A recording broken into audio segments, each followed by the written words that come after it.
नमस्कार दोस्तों। जो अभी इंडिया ने अपना बजट पेश किया 550 बिलियन डॉलर का, कहीं ना कहीं देखा जाए तो दूसरे देशों की इतनी बड़ी तो इकोनॉमी नहीं है जितना हमने जो बजट पास किया है।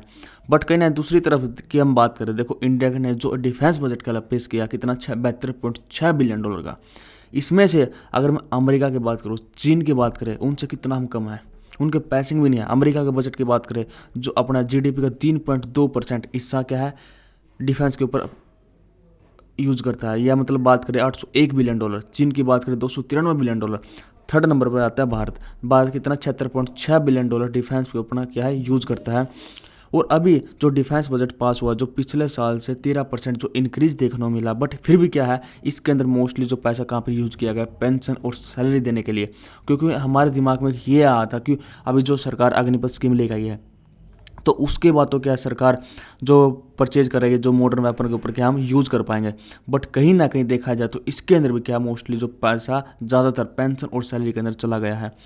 और आज के टाइम इसके बारे में थोड़ा और बात कर रहे हैं क्यों और कैसे क्या हुआ है। देखो जो बजट है 3 हिस्सों के अंदर डिवाइड होता है। रेवेन्यू के अंदर, सैलरी जो डिफेंस के अंदर दिया गया है, रेवेन्यू के अंदर, कैपिटल एक्सपेंडिचर के अंदर, या फिर बात करें पेंशन के अंदर। अब कैपिटल रेवेन्यू के अंदर बात करें जो पास कितना हुआ 2.77 लाख करोड़ जो दिया गया है, जो पिछले साल कितना था 2.39 लाख करोड़ था, जो कि इस बार 38,000 ज़्यादा है। बट फिर भी क्या इसके अंदर ज़्यादातर पैसा डिफेंस स्टाफ उनकी सैलरी देने के अंदर चला जाएगा, जो अभी भी कितना 14 लाख सोल्जर्स है। मतलब एक तरह से देखा जाए तो उनकी सैलरी के ऊपर थोड़ा ज़्यादा है वो काम किया गया है।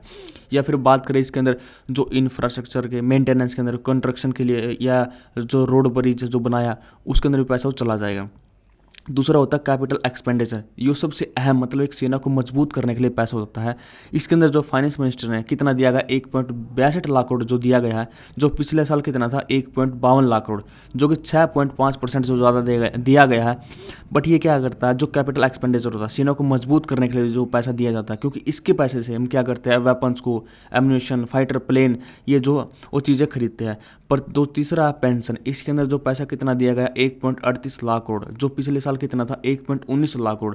मतलब हमारे जो रिटायर्ड सोल्जर्स है कितने 26 लाख है। तो उनके लिए थोड़ी अच्छी बात है, खुशखबरी है, जो इनको पैसा वो दिया जाए, डिस्ट्रीब्यूट किया जाएगा। देखो जो हमारा बजट है, डिफेंस बजट है, लगातार बढ़ता चला गया। यह बात करें हमने सेना के ऊपर थोड़ा बहुत अच्छा यूज़ भी किया है। अगर हम बात करें 2016-17 की, हमारा जो डिफेंस बजट कितना था 3.40 लाख करोड़ का। फिर 2019-20 की बात करें 4.31 लाख करोड़ का। या फिर हम बात करें 2023-24 में हमने कितना यूज़ किया 5.93 लाख करोड़ का, जो हम यूज डिफेंस के ऊपर यूज कर रहे हैं। अगर हम बात करें सेना वाइज की, मतलब आर्मी को कितना दिया गया है, नेवी को कितना दिया गया है, एयरफोर्स को कितना दिया गया है। अगर हम बात करूँ आर्मी के, देखो सबसे कम बजट है जो आर्मी को दिया गया है। आर्मी का बजट कितना है कि जो कैपिटल बजट है कितना दिया गया 37,241। बट जो अग्निपथ स्कीम के लिए कितना सबसे ज़्यादा दिया गया है, अग्निपथ स्कीम के लिए कितना है 3800 करोड़ जो दिया गया। उसके बाद हम बात करें एयरफोर्स को, एयरफोर्स में सबसे ज़्यादा जो पैसा दिया गया है, जो कैपिटल बजट कितना है 57,137 करोड़। बट जो अग्निपथ स्कीम के लिए कितना है 166 करोड़। अगर हम बात करें फिर नेवी की, नेवी को कितना दिया गया, जो कैपिटल बजट कितना 52,804 करोड़। और उसके बाद जो अग्निपथ स्कीम के लिए कितना 300 करोड़ दिया गया।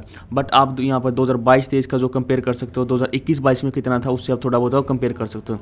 बट सोचने वाली एक बात ये है कि कहीं ना कहीं जो एक उम्मीद थी ना हमारी, जो अभी सरकार जो अग्निपथ स्कीम लेके आई है, तो इसकी वजह से जो सैलरी पे हम क्या है थोड़ा बहुत कम इन्वेस्टमेंट करेंगे। बट हम क्या जो हमारी परचेजिंग पावर है, जो मॉडर्न वेपन है, इनके ऊपर थोड़ा ज़्यादा इन्वेस्टमेंट करेंगे।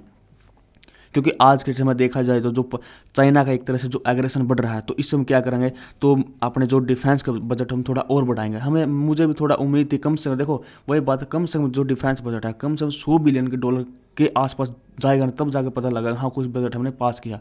100 बिलियन डॉलर के आसपास अब पहुँचना चाहिए। तो ऐसा कुछ हुआ नहीं है, चलो फिर भी ठीक है, क्योंकि जो अभी बजट पास हुआ इसमें से 70% तो क्या है सैलरी और पेंशन के अंदर वो चला जाएगा। और उसके बाद बात करें जो बजट पास हुआ इसमें से जो मिनिस्ट्री ऑफ डिफेंस को कितना दिया गया 5.94 lakh crore. Ministry of road transport and highway को कितना दिया गया 2.70 lakh crore. Ministry of railway के अंदर कितना दिया गया 2.41 lakh crore. Ministry of consumer affair 2.06 lakh crore. और मिनिस्ट्री ऑफ होम अफेयर को कितना 1.96 lakh crore. Ministry of chemical and fertilizer को 1.78 lakh crore. Ministry of rural development के लिए 1.60 lakh crore. Ministry of agriculture के लिए 1.25 lakh crore. Ministry of communication 1.23 lakh crore.